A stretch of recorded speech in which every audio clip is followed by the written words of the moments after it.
Alors bonjour François, tu es Bonjour directeur à Thierry. l'IREM et enseignant-chercheur à l'Université de Lille. Est-ce que tu peux nous décrire un peu ton métier et l'institut que tu diriges?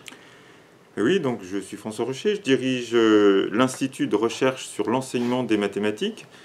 Donc j'ai un rôle d'universitaire classique en tant qu'enseignant-chercheur, je suis arithméticien. Et puis je m'intéresse depuis une quinzaine d'années plus particulièrement à l'enseignement. Et depuis 5 ans, donc je dirige cette structure qui a pour vocation de venir en appui à la formation continue des enseignants, en mettant en relation des enseignants du premier ou du second degré avec des universitaires au sein de groupes de recherche. Donc les sujets des groupes de recherche sont très variés, un peu comme les collègues le souhaitent, une thématique ou une autre. On a un groupe d'astronomie qui existe depuis très longtemps, mais on a des groupes qui s'interrogent sur l'introduction de l'algorithmique au collège depuis quelques années, puisque c'est dans Mhm. les nouveaux programmes de la réforme du collège. D'autres groupes un peu plus classiques sur des sujets un peu plus emblématiques des mathématiques, comme ou bien la géométrie, etc. Et puis récemment aussi le groupe jeu. Euh, le jeu, c'est le prochain thème de la semaine des mathématiques en 2019, qui justement réfléchit à l'utilisation de jeux ou au détournement de jeux pour des buts éducatifs dans la classe. D'accord. Et alors, comment se déroule la carrière d'un enseignant en collège ou lycée? En particulier, quelle est l'évolution au cours de la carrière en termes de tâches, de responsabilités? Est-ce que tu peux nous en dire un peu plus? Alors, ben, pour devenir enseignant, ben, on peut suivre une carrière d'étudiant, je dirais classique, une licence, puis un master MEF enseignement, donc qui va préparer au métier de l'enseignement, avec aussi cette année de stage pratique qui permet d'appréhender le métier, non pas à temps plein, mais de le découvrir un petit peu, et donc de forger aussi quelques armes du côté de la gestion de classe, de la didactique, etc. Un peu moins que les années précédentes où c'était vraiment les mathématiques qui étaient la matière centrale de l'étudiant. Et puis après, donc, les étudiants deviennent des stagiaires de l'éducation nationale, puis ce qu'on appelle des néo-titulaires, c'est-à-dire des commençants dans la carrière, avec éventuellement des postes pas forcément là où ils ont choisi d'être, mais disons qu'il y a un mouvement national.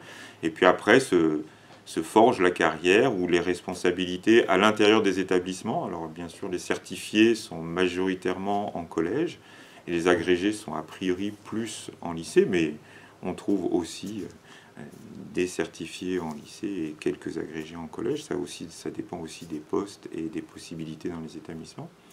Et puis après, dans leur carrière, ils sont amenés à prendre des responsabilités de professeur principal ou d'avoir des responsabilités dans les établissements, dans des conseils d'administration, ou bien encore un petit peu plus, et ça aussi, c'est aussi l'IREM qui promeut cette idée-là, c'est de se former dans des groupes de recherche IREM. Il existe des IREM dans toutes les académies de France, qui permettent de mettre les gens en chemin, de continuer à les nourrir intellectuellement, Mhm. aussi en rapport avec leur pratique de classe, et qui les met dans une posture où ils vont pouvoir eux-mêmes avoir à transmettre à leurs collègues. Et donc là s'opère une espèce d'opération où ils ont un public qui peut changer, c'est-à-dire que leur travail, leur expérience au cours de leur carrière et le travail qu'ils peuvent faire en échangeant entre eux ou avec des universitaires peut les amener à devenir des formateurs dans le cadre de formation continue. Et donc l'IRM a une assez forte charge de formation continue.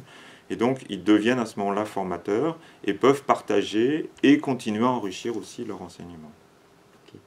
Et par rapport à la formation continue dont tu as parlé, c'est tout au long de l'année. Et donc un enseignant qui est intéressé, comment est-ce qu'il fait pour contacter l'IREM?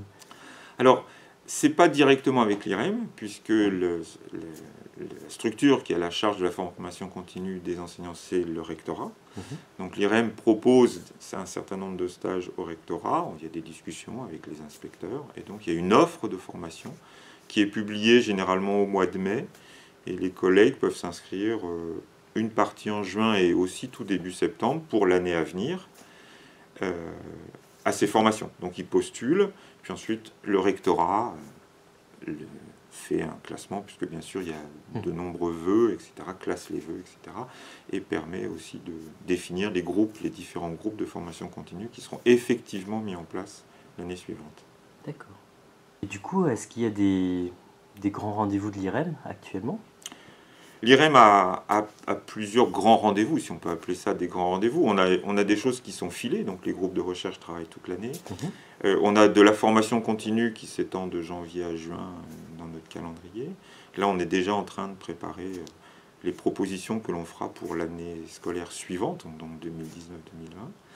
Et puis, il y a quelques temps forts. On a un groupe qui travaille beaucoup sur les rallyes mathématiques. Et donc, on organise à l'IREM de Lille depuis plus de 25 ans un rallye mathématique pour les collégiens, qui est un format unique en France, qui se passe sans papier crayon et qui est très très couru.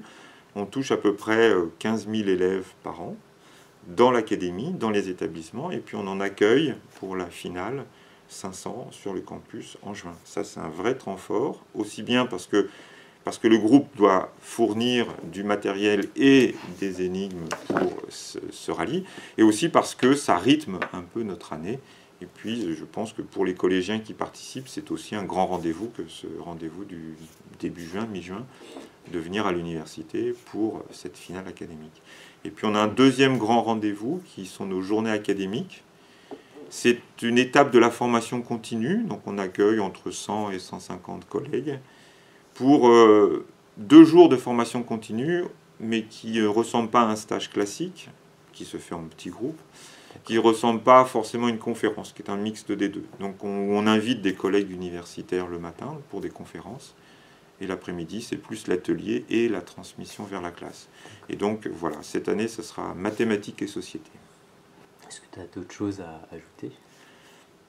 Non. Ajouter, je dirais que le métier d'enseignant est un très beau métier, et qu'il faut faire avec passion et enthousiasme, et que même si on traverse, comme dans tout métier, j'imagine, des moments plus difficiles, eh bien, on peut aussi s'entourer de collègues ou de structures telles que l'IREM pour accompagner ou pour revivifier des choses qui seraient tombées éventuellement un petit peu en léthargie. Et donc, ce dynamisme, et c'est un peu dans cet esprit-là que je dirige cet institut, de redynamiser pour le quotidien des collègues l'activité aussi bien vers la classe que pour les mathématiques, pour leur intérêt propre. Merci beaucoup. Merci à toi.